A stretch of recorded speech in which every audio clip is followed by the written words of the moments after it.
There's an assassination in the Bible that worked because everyone searched the wrong side of a man's body. Not because he was clever with disguises, not because he had an army behind him, because of something about him that his own culture treated as a flaw, and he turned it into the exact thing that saved his nation. His name is Ehud.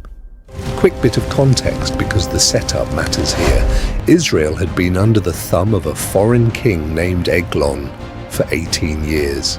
Scripture doesn't soften it. It says the people cried out to God because they couldn't bear it any longer. And when God raises someone up to answer that cry, it's not who you'd expect. It's a man from the tribe of Benjamin, which is almost a joke in Hebrew because Benjamin literally means son of the right hand, and Ehud is left-handed. In that world, left-handedness wasn't just unusual, it was seen as a defect. Something slightly wrong with you. Guards, soldiers, anyone checking a man for a hidden weapon knew exactly where to look. The right thigh. Because that's where a right-handed man draws from. Ehud made himself a short, double-edged sword, and he strapped it to his right thigh under his clothing, which means the very thing his culture saw as his weakness is the exact reason no one thought to check him. Here's how it plays out. Ehud is chosen to deliver Israel's tribute payment to King Eglon personally, a routine, humiliating errand, handing over money to the very king oppressing his people. He does it. He hands it over, sends the rest of his men away, and then he turns back. He tells the king he has a secret message for him, just for him, alone. Eglon, who scripture describes as a very large man, waves off his own attendants to hear it in private. Now it's just the two of them, in a cool upper room. Ehud says, "Message for you, O king. I have a message from God for you." And as the king starts to rise from his seat, Ehud reaches across with his left hand, draws the hidden blade from his right thigh, and the message turns out to be the sword itself. It's over in seconds. Ehud calmly steps out, shuts the doors behind him, and locks them. And this is the detail that turns an assassination into something almost absurd. The king's servants come back. They find the doors locked, and instead of suspecting anything, they assume the obvious, mundane explanation that the king is simply occupied in private.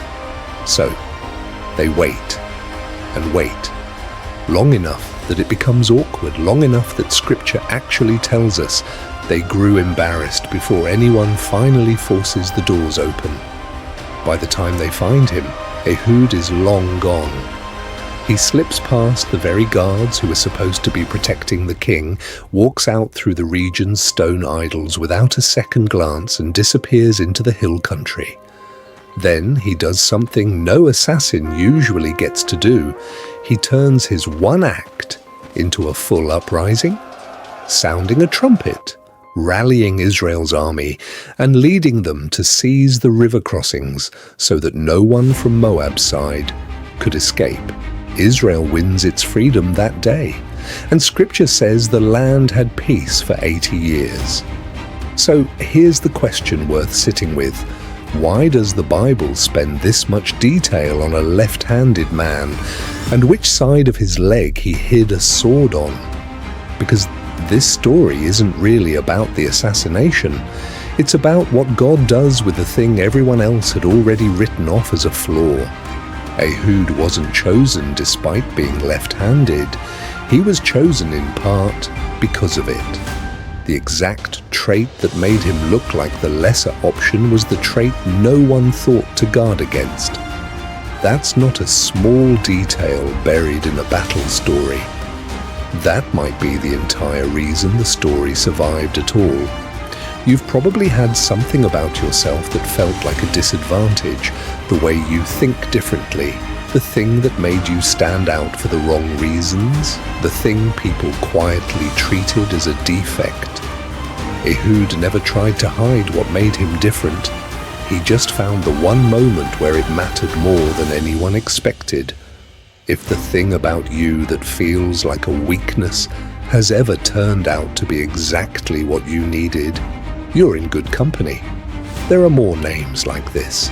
Hiding among the pages, I'll bring you the next one.